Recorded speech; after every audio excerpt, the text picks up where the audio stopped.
y segundo año, más o menos algo así.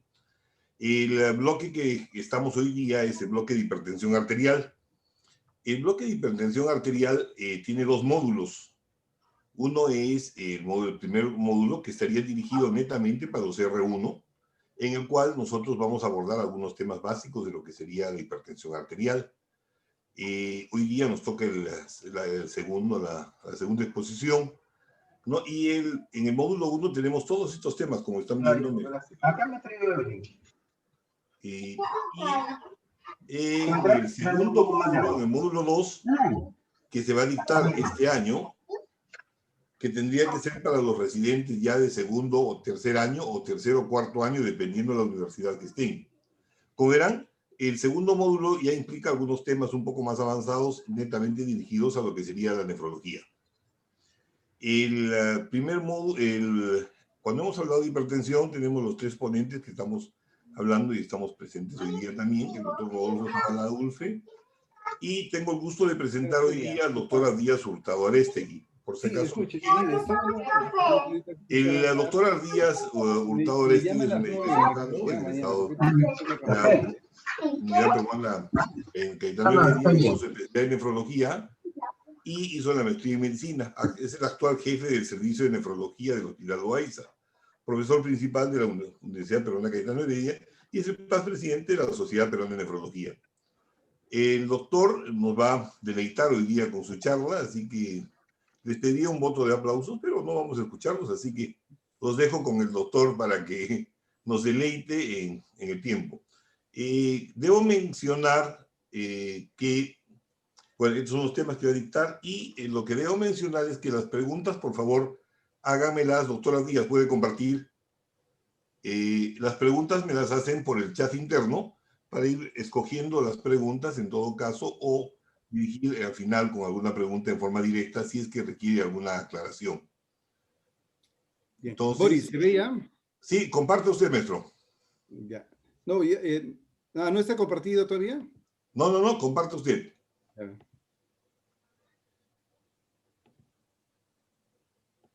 Ya, ahora está bien, ¿no?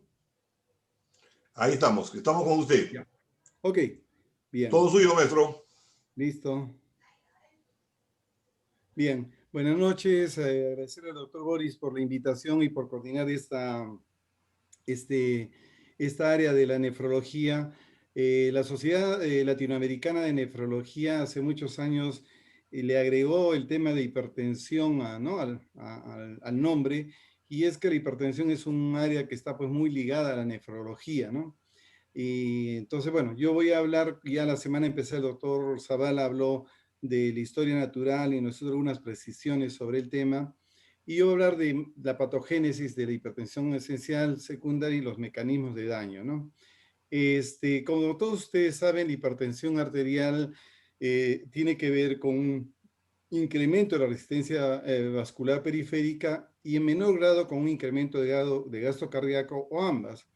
Pero como también todos ustedes saben, estos factores, por ejemplo, la actividad simpática y la retención de sodio, están muy ligadas al incremento del gasto cardíaco, y la actividad del sistema renina-angiotensina o otros fenómenos vasoconstrictores a la resistencia periférica. Pero lo que podemos concluir finalmente con todo esto es que la hipertensión primaria en particular tiene, como pueden ver, muchos factores y realmente es muy compleja, ¿no? Con fines de prácticos, la agenda de hoy día la voy a dividir en esas tres áreas que son las del título, ¿no? Y voy a empezar con bases patogénicas de la hipertensión secundaria, porque la hipertensión secundaria habitualmente tiene un mecanismo patogénico muy más claro que las primarias. Entonces, empiezo con esto y después eso me va a servir para hablar algo de la primaria, ¿no? Entonces, como ustedes todos conocen, cuando hablamos de hipertensión secundaria y causas, la causa renal es probablemente la más frecuente, con un 5%, seguida de causa endocrinológica de cualquier órgano, de la suprarrenal, de la paratiroides o de la tiroides, y en menor porcentaje medicamentos anticonceptivos. En el pasado era un tema, pero hay muchos medicamentos que pueden inducir hipertensión. En la época actual, la obesidad y el apnea del sueño es otro factor importante que está presente, y mucho menos frecuente la cortación de aorta. Yo he tratado de buscar en los últimos años bibliografía reciente sobre la epidemiología de primaria y secundaria y realmente no he encontrado. Y esta es una revisión antigua de 6 series, en la cual la primera conclusión de estas series es que la hipertensión primaria es la más frecuente, con un 90-95% de acuerdo a la serie. De modo que nos deja un 10 a 5% de secundarias, y de ahí sale que la enfermedad renal es el 5%, ¿no? En un menor porcentaje es lo que les mencioné, la causa endocrinológica, y en mucho menor porcentaje medicamentos y coartación. Una evaluación actual de las causas probablemente ponga obesidad en un nivel mayor, ¿no? Pero más o menos eso es lo que tenemos, ¿no? Entonces, ya hablando específicamente de la causa renal de la hipertensión, hay 3 entidades que pueden generar hipertensión afectando el riñón, siendo la primera la renovascular, ¿no? La renovascular, como su nombre lo dice, es un problema de estenosis de una o ambas arterias renales. Como consecuencia de esto, se va a activar el sistema renina-angiotensina. Yo quiero revisar un poco la historia de esto, porque como dicen, quien no conoce la historia está obligado a repetirla, ¿no? Entonces, ya en el año 1800, o sea, hace muchos años, Bergman y Tigerstedt lo que hicieron fue inyectar extractos de riñón en conejos, y esto provocó un aumento de la presión arterial, ¿no? Entonces ellos dijeron que los riñones probablemente tenían una proteína soluble, ¿no? Porque fue un extracto de riñón, y que esto genera hipertensión, y la llamaron renina, ¿no? Como de origen renal. 30 años después, Henry Goldblatt encontró que algunos pacientes que fallecían con hipertensión tenían un estrechamiento de la arteria renal. A partir de ese conocimiento, hizo ensayos en laboratorio con perros, en el que produjo hipertensión comprimiendo parcialmente las arterias renales. Entonces él dijo, probablemente al comprimir la arteria renal esto genera isquemia, y esto produce una secreción interna que desencadena la hipertensión arterial. Lo importante de mencionar a Goldblatt no solo es porque introdujo este concepto del estrechamiento y todavía no sabía cuál era la sustancia, pero esto es muy importante. Ese descubrimiento en la fecha que lo hizo Goldblatt fue muy espectacular para nosotros, pero en esa época nadie le creyó que esto fuera cierto, ¿no? Es interesante recordar esto. Y ya por esos años, simultáneamente en Argentina y en Estados Unidos, Brown Menéndez en Argentina, Irving Page en Estados Unidos, trabajando sobre estos conceptos, demostraron que esta sustancia que producía el riñón era una enzima, ¿no? No era una proteína, y esa enzima actuaba sobre un substrato proteico que originaba la sustancia presora. Brown Menéndez la llamó hipertensina y Page angiotonina, pero estamos hablando de lo mismo, pero lo importante es que en esa época no había internet. O sea, estos dos grupos en forma independiente llegaron a la misma conclusión sin tener intercambio. Pero lo importante de la ciencia es lo siguiente, que 20 años después, en 1958, de haber descrito esto, ambos grupos se unen y acuerdan nombrar a la sustancia como angiotensina y al sustrato plasmático como angiotensinógeno. Es decir, la ciencia no tiene fronteras ni tiene color político, y la ciencia es ciencia y hay que tratarla como tal. Por esa misma época ya el doctor Leonard Squires, que no es un doctor, sino es un bioquímico, trabajó en la identificación de la estructura de la angiotensina 1, 2, el sustrato de renina, y sentó las bases para la comprensión del sistema renina-angiotensina. Entonces, volviendo al tema, si una se comprime y tiene un clamp en la arteria renal, lo que pueden ver rápidamente es que la presión arterial va a subir, ¿no? Paralelamente a ello, se pueden ver que la secreción de renina se eleva. Un tiempo después, la secreción de renina disminuye, pero interesantemente, si uno libera esta vasoconstricción, la presión arterial cae. Entonces, esto es lo que mostró Goldblatt, y eso se puede mostrar experimentalmente fácilmente. Aquí ya tenemos el modelo humano, tenemos 2 riñones y uno de ellos con una estenosis de la arteria renal. Esa estenosis genera que no llegue sangre al riñón, y esa isquemia, como ustedes saben, es la que activa la renina, y la renina va a generar, pues, desencadenar la cascada que ya ustedes conocen, pero básicamente creo que la angiotensina, una de sus funciones más importantes es generar vasoconstricción, aparte de retención de sodio, y la aldosterona es la que va a retener sodio y va a incrementar el volumen corporal. Entonces, Esta unión de incremento de volumen más vasoconstricción es la que genera la hipertensión.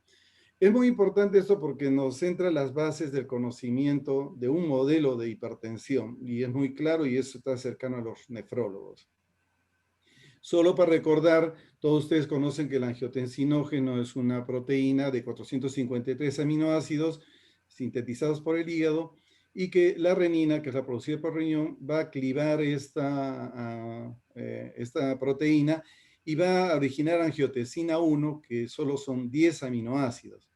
Esta angiotensina 1, a través de la enzima convertidora de angiotensina o la quimasa, pasa a ser angiotensina 2, que ya tiene 8 aminoácidos.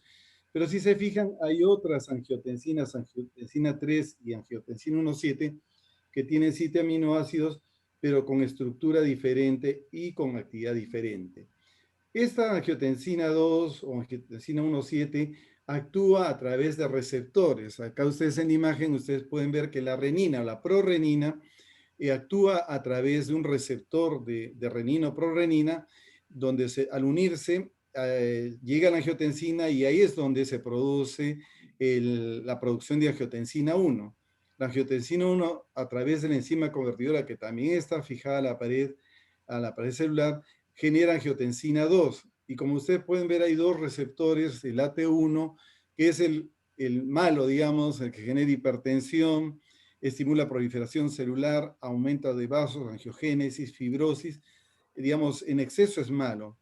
Pero como todo en la naturaleza, existe el receptor AT2, que tiene acciones opuestas que van a compensar un poco la acción del receptor AT1. Fíjense que la angiotensina 1,7 a través del ACE2, que está muy popular en este último año por lo del COVID, genera angiotensina 1,7 y la angiotensina 1,7 tiene un receptor más que actúa en forma paralela al receptor ATR2, ¿no? Entonces, es un sistema bastante complejo que si ustedes se fijan acá, vamos a tratar de representarlo, ¿no? Que de angiotensina 1 vamos a llegar a angiotensina 1,7, angiotensina 2, que es la más conocida, angiotensina 3 y angiotensina 4, por diversas enzimas. Que los receptores son AT1 y AT2 los más conocidos, pero hay receptor más y hay receptor para angiotensina 4. Pero lo importante es, creo, recordar que la angiotensina 1, que es la que tenemos que conocer más, es la que va a generar aumento de contracción cardíaca, liberación de norepinefrina, ¿no? En las flechas azules, liberación de vasopresina, liberación de aldosterona y vasoconstricción. Y aparte de esto, tiene otras acciones como favorece trombosis, crecimiento celular, inflamación, todo lo que está en la flecha azul. Y fíjense que el receptor AT2 y el MAS actúan regulando esto, contrabalanceando esta situación. Entonces es un sistema bastante complejo. Pero si queremos complejidad, nosotros hemos entendido que la angiotensina tiene una vía sistémica y es una expresión endocrina, pero la angiotensina también tiene una expresión paracrines entre células o intracelular intracrina. En este gráfico ustedes pueden ver que en el riñón, todos estos son riñones, hay expresión de renina, de enzima convertidora, de receptor AT1, de receptor AT3, de receptor de angiotensina 1,7 y de AT4. Entonces, el riñón es un órgano que está muy susceptible a la acción de la angiotensina y todos sus productos. Y lo importante, aparte de esto, es de que no solo esto responde a una llegada exógena de estas sustancias, sino una producción local. Y cuando hay hipertensión, hay una sobreexpresión de todas estas sustancias en el riñón. Siguiendo con el sistema renina-angiotensina, en condiciones fisiológicas, todos estos componentes del sistema renina-angiotensina son filtrados por el glomérulo. Pero si para mala suerte uno tiene un daño en la barrera de ultrafiltración, una glomerulopatía, estos componentes van a tener una mayor presencia en el riñón, en el filtrado glomerular. Y este filtrado glomerular, como ustedes saben, a nivel del túbulo proximal es producir una reabsorción de estas sustancias de angiotensina 1, angiotensina 2, todos los productos del sistema, y esta se va a realizar a través del receptor AT1, que hemos hablado, o megalina, que es una proteína transportadora que ustedes conocen. Bueno, el hecho es que esto genera un aumento local de angiotensina, bien sea por la que viene por filtración o la que se produce ya. Y como ustedes pueden ver en este gráfico, la retención de sodio, podemos empezar hacia la derecha. El estímulo que llega a la membrana basal de angiotensina 2 al receptor AT1, lo que va a hacer va a estimular la bomba sodio-potasio ATPasa. Como ustedes saben, esto va a generar una disminución de sodio intracelular y va a favorecer el ingreso de sodio por cotransporte con sodio-hidrógeno.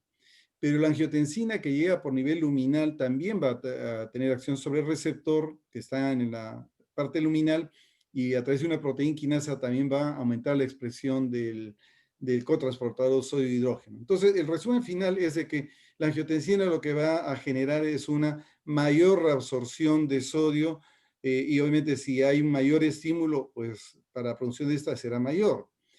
Por ejemplo, se sabe que los niveles de angiotensina 2 luminales son 100 o 200 veces más altos que los que se encuentran en el plasma, ¿no? Y por el contrario, si nosotros bloqueamos el receptor de angiotensina o inhibimos la síntesis de angiotensina con ECAS, lo que vamos a disminuir es el transporte tubular de sodio, ¿no?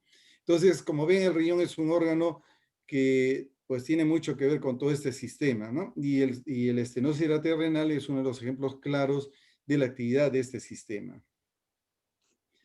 Entonces, la hipertensión renovascular es una causa poco frecuente, pero muy fisiológica de entender la hipertensión. La causa más frecuente de hipertensión de causa renal es la enfermedad renal crónica, ¿no?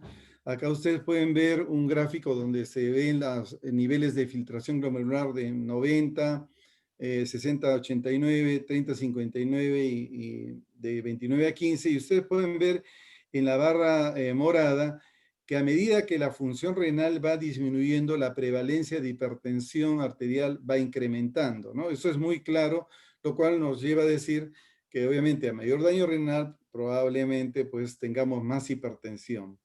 En cuanto por qué ocurre esto, creo que ya todos ustedes lo conocen, ¿no? La enfermedad renal es una reducción de nefronas. Como hay menos nefronas, la sal que ingerimos no la podemos eliminar totalmente. Hacemos un balance positivo de sal y esto genera una expansión de volumen y esto genera hipertensión arterial. Pero paralelamente, cuando hay daño renal, la expresión del sistema renina-angiotensina está muy elevada, la actividad del sistema nervioso simpático también, y hay un déficit de óxido nítrico. Obviamente, todo este conjunto de sustancias vasoconstrictoras elevadas y vasodilatadoras disminuidas genera contracción vascular y genera hipertensión arterial. Paralelamente, ya en un paciente en un estadio más avanzado, el uso del eritropoyetino, ustedes saben que también puede incidir en esto, y la hiperpara con cambios en calcio también pueden incidir en este aspecto. Entonces, no hay duda que un paciente que tenga hipertensión tiene que tener una creatinina y si está elevada, la causa más probable podría ser un daño en el riñón.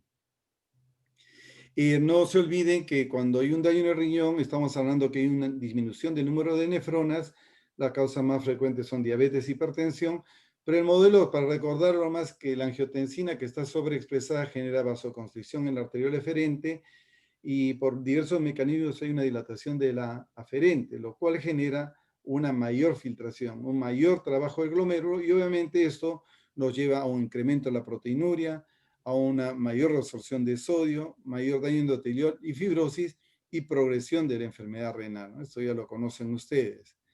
Pero otras acciones que se van a ver en enfermedad renal crónica es, por ejemplo, que hay un nivel más alto de angiotensina y la angiotensina, por ejemplo, tiene una acción sobre el factor nuclear kappa beta. Este factor nuclear kappa beta tiene varias acciones. Por ejemplo, estimula el factor de necrosis tumoral, que a su vez va a generar cambios en las células que se convierten en miofibroblastos y van a ir a fibrosis. Y también sobre el angiotensinógeno, ¿no? Aumenta la expresión de angiotensinógeno y tenemos más angiotensina y establecemos un círculo vicioso que a lo largo lleva a fibrosis del riñón, ¿no?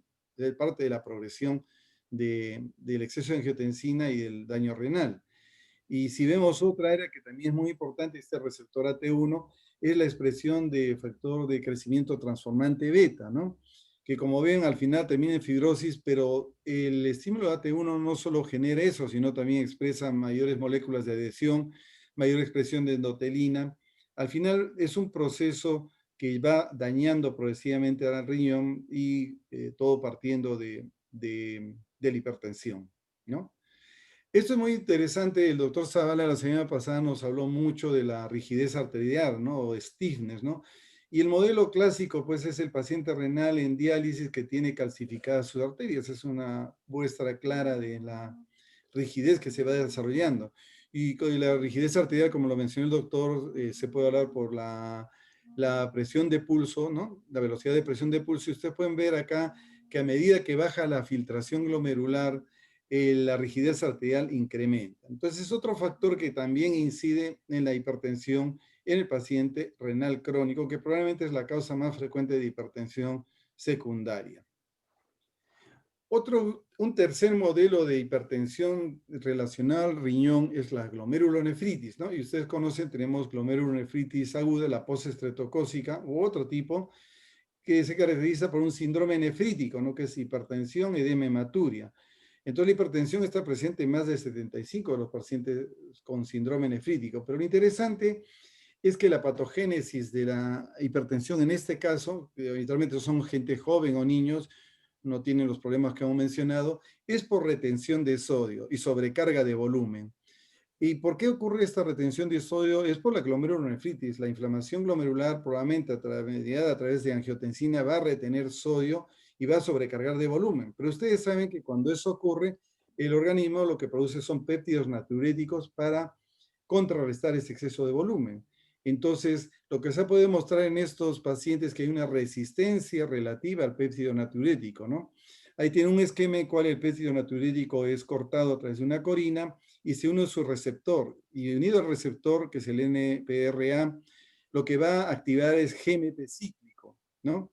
Y ese GMP cíclico es el que, a través de la fosfodiesterasa, va a generar la expresión de canales de sodio con la finalidad de eliminar, ¿no?, el exceso de sodio que tiene el organismo. Pero bueno, ¿qué pasa cuando esto está bloqueado, ¿no? No se va a permitir la eliminación de sodio, esta acción de bloqueo de canales de sodio no va a existir, no va a existir el bloqueo a la bomba sodio-potasio, y el paciente no va a poder, el péptido natriurético no va a poder eliminar el sodio, que es lo ideal para el organismo, ¿no? Esto es transitorio. El otro modelo que tenemos de glomerulonefritis es la glomerulonefritis crónica, ¿no? Es un paciente que tiene una proteinúria, un síndrome nefrítico, nefrótico, le hacen una biopsia, encuentran alguna de las muchas que conocemos, pero es interesante estadísticamente que la hipertensión al momento de la biopsia renal en general es del 8%. Pero si uno sigue la hipertensión en la evolución, es como la enfermedad renal, esta frecuencia aumenta un 47%, ¿no? Y como hemos visto antes, podría ser parte de la progresión de la enfermedad renal más que por la misma glomerulopatía. Como ya hemos mencionado, estos pacientes van a tener un sistema de renina, angiotensina intrarrenal muy incrementado, que va a generar retención de sodio, y va a haber una actividad importante del sistema nervioso simpático que va a potenciar estas medidas. Entonces, la hipertensión en la glomerulonefritis crónica es algo también muy frecuente y que obviamente genera progreso de la enfermedad renal crónica. Entonces, es importante recordar que esta hipertensión de la glomerulonefritis y de los pacientes renales en general, es una hipertensión dependiente de volumen, ¿no? Muchos de ustedes conocen que los pacientes hipertensos llegan a diálisis, se dializan y la presión se normaliza, ¿no? Eso nos explica que es depende de volumen. Es también sal sensible a medida que avanza el daño renal y es de tipo non-dipper, ¿no? Para recordar esto un poco, este es un esquema clásico de lo que es cómo debe el ritmo circadiano, y que en la noche la presión debe bajar. Eso es lo normal, el dipper, ¿no? Debe haber un 10 a 20% de la presión sistólica debe bajar en la noche. Pero hay otros modelos, como por ejemplo el non-dipper, que el que no baja, menos del 10%, un dipper extremo que baja más del 20%, y otro grupo que le llaman Reiser, que en lugar de bajar, sube, ¿no? Todos esos son los modelos que uno puede encontrar con un mapa durante la noche en un paciente. Pero ¿qué pasa con el non-dipper, que es el que tiene problema renal? tiene una mayor probabilidad de tener infarto de miocardio, hay más hipertrofia ventricular, más microalbuminuria y un riesgo cardiovascular mucho mayor. Entonces acá les voy a mostrar un gráfico de los 4 tipos, el DIPER extremo, el DIPER, que es lo ideal, non-DIPER, y el que eleva. Ustedes pueden ver que estas barras nos representan el estadio 1 en rosado y en morado el estadio 5. Ustedes pueden ver que a medida que la función renal va deteriorando, la mayor de pacientes que eran DIPER, o sea, lo normal, van dejando de serlo. Y lo que aumenta notablemente es la población de non-DIPER, con todas las implicancias que esto implica, y también los RICER, que es el peor modelo, ¿no? Que no solo no le baja la presión, sino que le sube en la noche. Entonces, cuando tenemos un paciente con enfermedad renal, estamos enfrentando otro factor grande, que es que se altere el ritmo circadiano de la hipertensión arterial. Bien, entonces esto para hablar de la parte renal. La causa endocrinológica la vamos a mencionar rápidamente porque no va a haber mucho tiempo. Ustedes saben que cualquier problema en la suprarrenal, el hiperaldosteronismo, la aldosterona retiene sodio, causa hipertensión. Los glucocorticoides retienen agua y sodio y sensibilizan a la acción de catecolaminas y hay hipertensión. Y obviamente el feocromocitoma, la mayor expresión de catecolaminas, genera hipertensión y eso no es ninguna novedad, ¿no? El trastorno de tiroides también genera hipertensión y creo que vale la pena ver este gráfico en el cual tenemos a los dos extremos. Tanto el hiper como el hipotiroidismo pueden expresar hipertensión, ¿no? Como ustedes saben, la forma más activa de la hormona tiroides es la T3, que digamos es transformada en el hígado en T3 mayoritariamente. Pero la T3, ¿qué es lo que hace? Hay 2 cosas que hace. Uno, disminuye la resistencia vascular periférica, y eso, digamos, hoy eso es bueno, ¿no es cierto? Pero esa disminución de la resistencia va a generar incremento del RAS e incremento de volumen. Y por otro lado, aumenta el ritmo cardíaco. Entonces, el paciente hipertiroideo va a tener una hipertensión sistólica, ¿no? Por el estímulo adrenérgico, y una presión de pulso amplia, porque va a tener una menor resistencia vascular periférica, ¿no? Entonces, la sistólica baja y la diastólica, sube, perdón, la sistólica y la diastólica baja. Y el hipotiroidismo es todo lo contrario. A diferencia de como no hay hormona, hay poco T3, aumenta la resistencia vascular periférica y los más que tienen estos pacientes son una hipertensión sistólica y diastólica fundamentalmente, ¿no? Por el aumento de la resistencia vascular periférica por falta de T3. Bien, entonces esto es lo secundario que nos va a servir para hablar de la primaria, que es más compleja y como ya dije, y empezaremos por decir lo que les dije al inicio, ¿no? Ustedes pueden ver que a la hipertensión podemos llegar por el sistema renina-angiotensina que está en rojo, ¿no? Que lo hemos discutido bastante, pero obviamente la actividad simpática, la cantidad de sodio que ingresamos, un estado de hiperinsulinemia, también puede generar eso. Y entonces, como dije al inicio, la hipertensión primaria es multifactorial y compleja. No hay duda que el sistema renina-angiotensina está presente y ya lo hemos comentado, ¿no? Entonces vamos a ocuparnos del resto. Ya, entonces primero que hay un factor genético, nadie duda de eso, ¿no? El papá tiene hipertensión, los hijos tienen hipertensión, pero la herencia es poligénica, no hay un solo gen, hay 5 o 6 genes, y cuando uno estudia la genética, lo que uno estudia son las sustancias que causan hipertensión, y como pueden ver, los genes propuestos son los genes que regulan el sistema renina-angiotensina, ¿no? Hay polimorfismo genético para el gen de angiotensinógeno, para la enzima convertidora, para el receptor AT1 y para el aldosterona. Pero no solo eso, también hay cambios genéticos en la alfa-aducina, que es una proteína del citoesqueleto que tiene que ver con la bomba sodio-potasio. Entonces, hay una serie de factores genéticos que existen, que han sido demostrados, pero que no son fáciles de evaluar en la población, ¿no? En forma rutinaria. Pero lo importante es que estas situaciones pueden ser expresadas más cuando hay un estrés, ¿no? Por ejemplo, acá ustedes tienen lo que sería la susceptibilidad genética en esa curva de Gauss, que digamos, hay un porcentaje menor de los que tienen susceptibilidad genética que están con una presión de más de 140, pero si el fenotipo de estrés es obesidad, alcohol o sodio, la curva se mueve hacia la derecha y entonces al final la expresión de hipertensión tiene que ver con factores externos, no solo con el factor genético.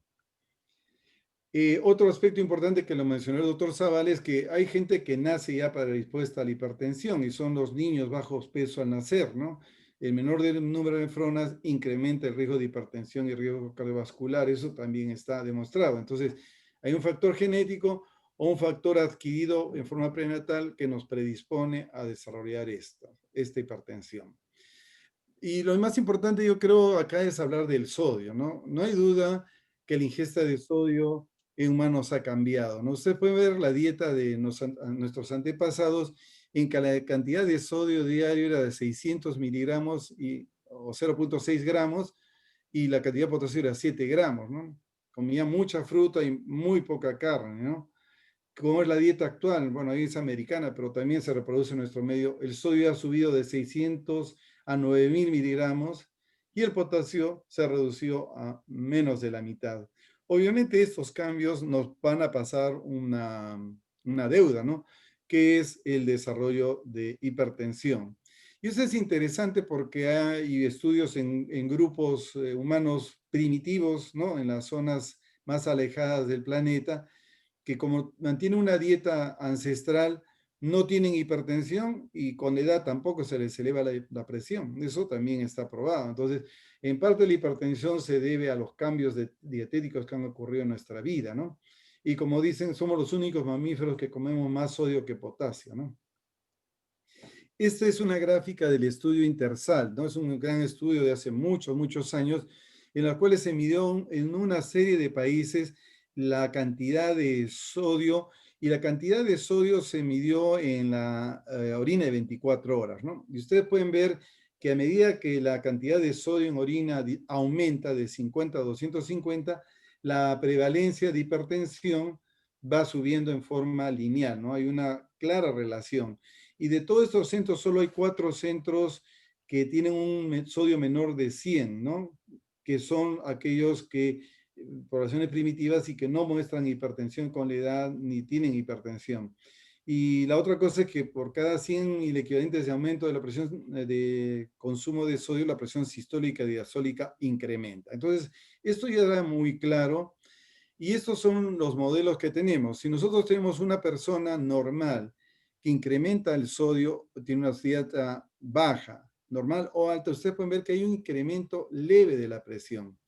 Pero tenemos al lado otro grupo que cuando aumenta la sal se comporta como el grupo normal, que un leve incremento de la presión, pero hay otro grupo que tiene un gran incremento y esos son los sal sensitivos, que son en parte los pacientes que tienen daño en el riñón, ¿no?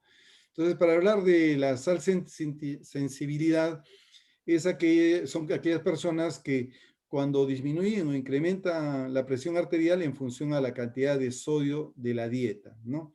Y la definición es que debe haber un incremento de más de 10% de la presión arterial media cuando cambiamos de niveles bajos de sodio de 10.000 equivalentes por día a 200.000 equivalentes, ¿no? Que es una dieta alta en sodio.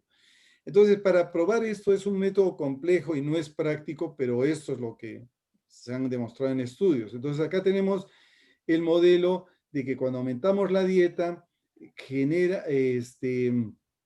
la presión se va a elevar. ¿Por qué? Porque se van a inhibir las sustancias depresoras y las sustancias depresoras, en particular el óxido nítrico, no se van a expresar. Y, perdón, es el sal normal. Y el sal sensitivo es aquel que en el tiempo va a elevar la presión. Disculpen, la historia es esta. El sal sensitivo es el que ya no tiene una expresión adecuada de óxido nítrico.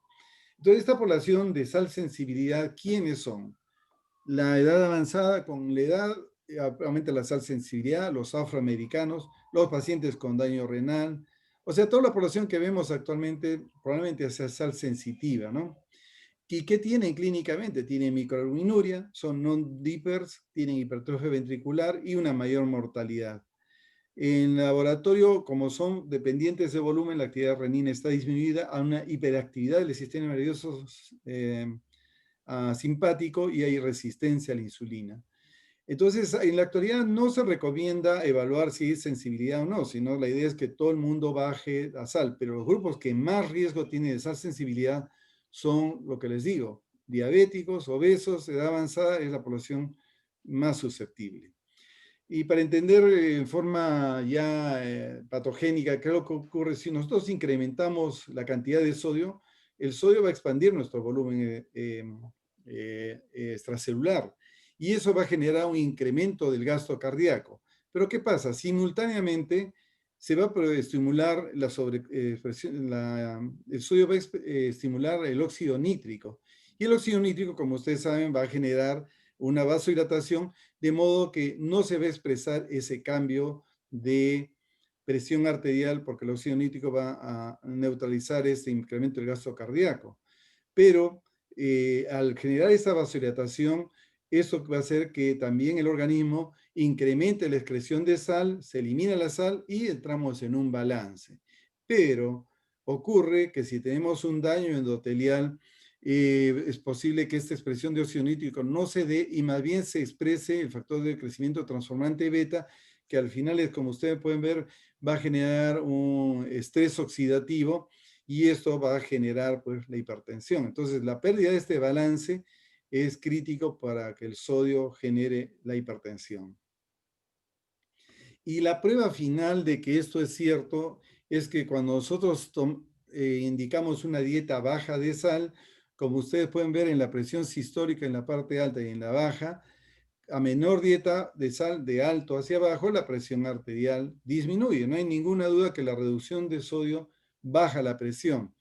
Pero la dieta DASH, como ustedes saben, es una dieta con mucha verdura, mucho fruto seco, y esta dieta DASH logra una mayor caída en cualquiera de los estadios, sean dieta de sodio alto, intermedio o bajo. Entonces tenemos cómo manejar este problema y hay que hacerlo. Otro aspecto importante de la hipertensión es la obesidad, ¿no? Es una epidemia. Como ustedes saben, la obesidad visceral estimula una serie de sustancias inflamatorias y disminuye la adiponectina, que es la sustancia que contrarresta todo esto, ¿no? Entonces, un paciente que tiene una obesidad visceral, lo que va a tener es un incremento de leptina y una serie de adiponectinas que son negativas, y una disminución de adiponectina. Esta situación, como ustedes pueden ver, estimula el sistema nervioso simpático, activa el sistema renina-angiotensina y genera hipertensión arterial, como hemos visto anteriormente, ¿no? Aparte de los problemas de intolerancia a glucosa, dislipidemia. Entonces, es otro mecanismo, pero tiene que ver con la obesidad y está más por el lado primario. Y la actividad del sistema nervioso simpático también es muy importante, ¿no? Obviamente no hay ninguna duda que cuando una persona está estresada genera vasoconstricción y esto eleva la presión.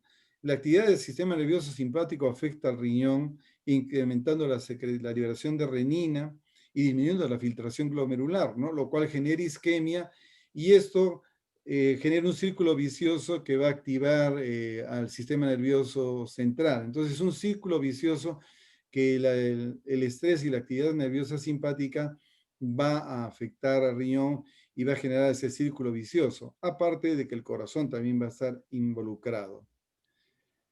Entonces, esto sería para resumir lo que hemos hablado. En una hipertensión primaria, el sistema renina-angiotensina está expresado, no hay ninguna duda, y esto se va a expresar por una retención de sodio y vasoconstricción. La retención de sodio va a generar péptidos natriuréticos que tienden a bajar la presión, pero no siempre van a estar expresados. El daño endotelial, no hay ninguna duda que la disminución de óxido nítrico o el incremento de la endotelina van a generar incremento de la presión. El sistema nervioso simpático va a generar retención de sodio e incremento de la presión a través de la liberación de catecolaminas. Y para no dejar de mencionarlo, también ha sido mencionado el sistema inmune como un factor de producción de hipertensión a través de que una mayor expresión de los linfocitos T helper 1, que son proinflamatorios, y esa expresión no solo retiene sodio, sino incrementa la presión arterial, ¿no? Entonces, es una patogénesis muy alta y en algunas personas, algunos de esos eventos está más expresado que en otros. Muy bien, y para terminar voy a pasar a hablar del tema del mecanismo de daño sistémico hipertensivo. Como todos ustedes saben, al famoso continuo cardiovascular, parte de hipertensión, dislipidemia, obesidad o una predisposición genética que va a dañar nuestros vasos con aterosclerosis remodelado, pero primero que va a cubrir es este evento subclínico, ¿no? Que es el daño de órganos subclínicos como la hipertrofia ventricular izquierda, que no se expresa clínicamente, el grosor, ¿no?, de las carótidas, en el cerebro infartos lacunares y en el riñón la microalbuminuria. El paciente empieza con esto, pero en un momento ya nos hace la clínica, ¿no? Hace un infarto, hace una insuficiencia cardíaca, desarrolla insuficiencia renal, y obviamente esos pacientes están en mucho más riesgo de episodios reincidentes y mortales, y en el caso renal, llegada a diálisis y muerte. Entonces, el impacto de la hipertensión se da a lo largo de todo este continuo y, bueno, nosotros lo ideal es encontrar al paciente en el estadio asintomático, subclínico y tratarlo para evitar toda esta historia.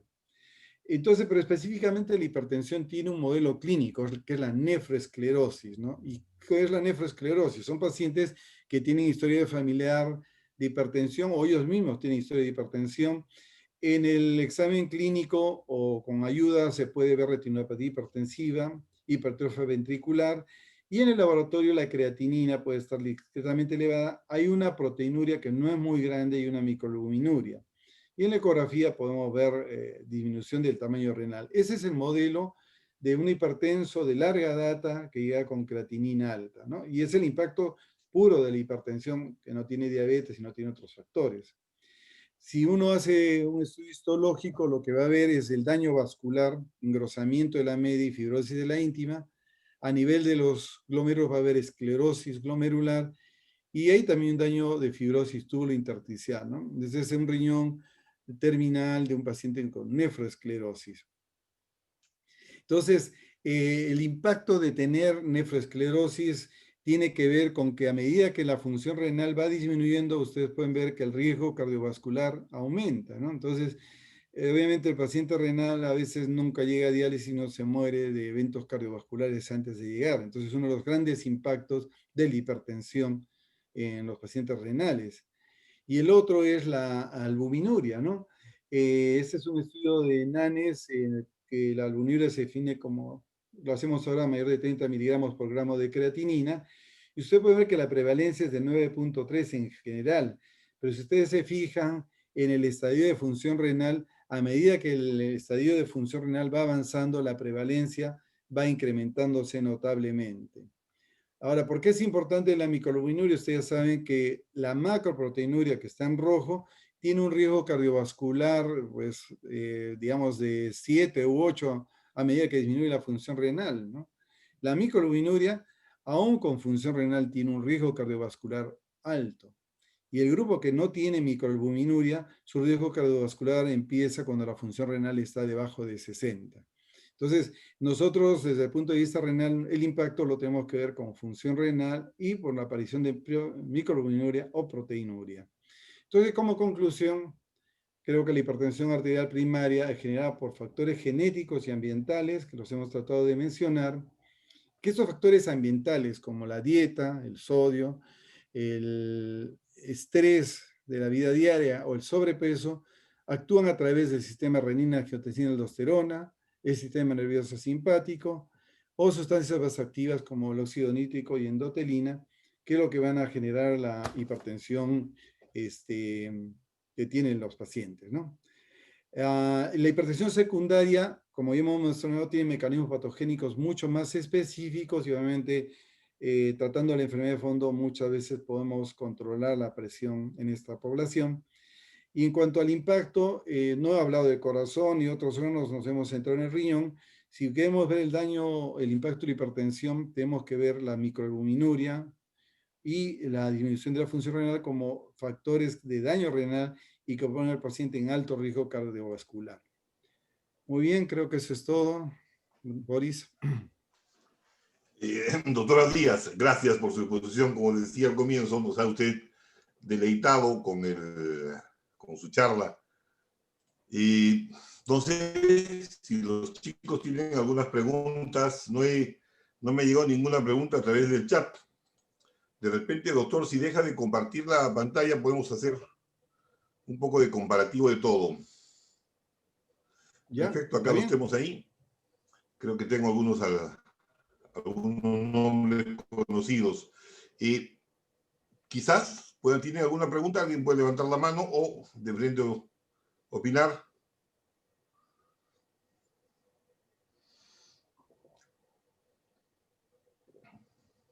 Tan tímidos, doctora Díaz, o no están ahí, de repente solamente están prendidos. Se han dormido. Se han dormido, maestro, no. Cuando usted habla de hipertensión arterial secundaria, doctor, o causa de hipertensión arterial secundaria, definitivamente solamente pone en el riñón a un 6%, ¿cierto? 5%, más o menos, ¿no? Como causa te digo, yo he buscado insistentemente una prevalencia actualizada de hipertensión secundaria o primaria. Y como le mostré en el gráfico, las referencias son bien antiguas. No hay una actualización de esto, ¿no? Pero en términos muy groseros se asume que de 90% esencial, 5% es riñón y 2 o 3% endocrinológicas y el resto, bueno, otras causas, ¿no? Sí, igual también usted mencionó el hecho de que la sociedad latinoamericana había puesto a la palabra H, le había agregado a la fórmula el tema de hipertensión arterial. Claro. Y quería, no sé, mencionar un poco esto, ¿no? Cuando nosotros vemos como nefrólogo, la pregunta sería, ¿por qué el nefrólogo tiene que ver la hipertensión arterial?